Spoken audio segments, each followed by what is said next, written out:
truth about people that are struggling in such severe poverty, as is the case in Madagascar, is that makes them targets for human traffickers. According to the US State Department, Madagascar is a source country for human trafficking, and a lot of the trafficking actually happens within the country itself.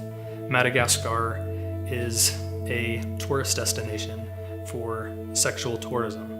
People come to Madagascar because prostitution is legal, and local officials turn a blind eye when prostitutes are underage.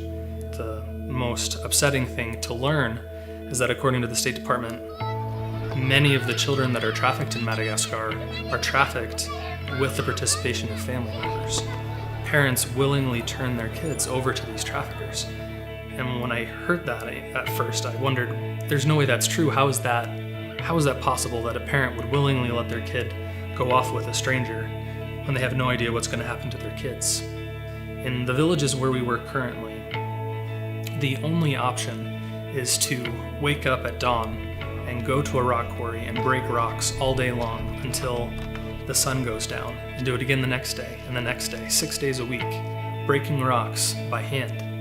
When you talk to parents and ask them what their biggest concerns are for their children, it's, how do I feed my child?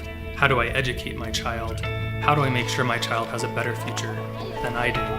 And so when a stranger comes and offers them a chance at a better life, even if it's a long shot, parents, they'll take that chance.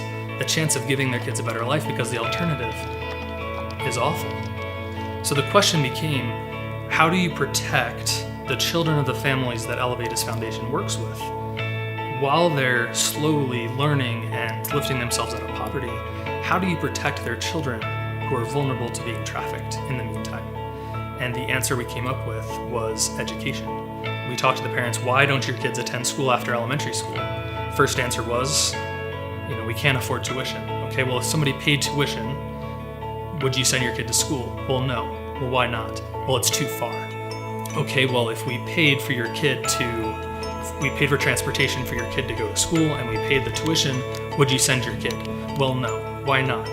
Well, in Madagascar, we think about here, people live paycheck to paycheck, and that's poverty here. There, people live day to day. If you're sick one day and you don't go out to work, you don't make money, your family doesn't eat that day. And so if they're sending their kids off to school, every single child they send off to school, that's a child that's not working in the rock quarry to make money to pay for their food that day. And so if they send their kid off to school, their kid's not going to eat that day.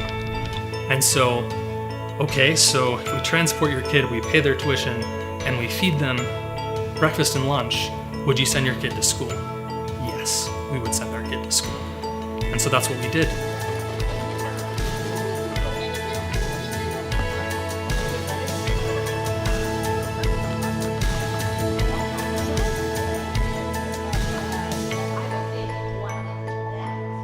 I'd like to invite you to go to our website, elevatusfoundation.org, to learn more about the work that we're doing in Madagascar to protect these children, and to learn more about what you can do to make a difference in their lives.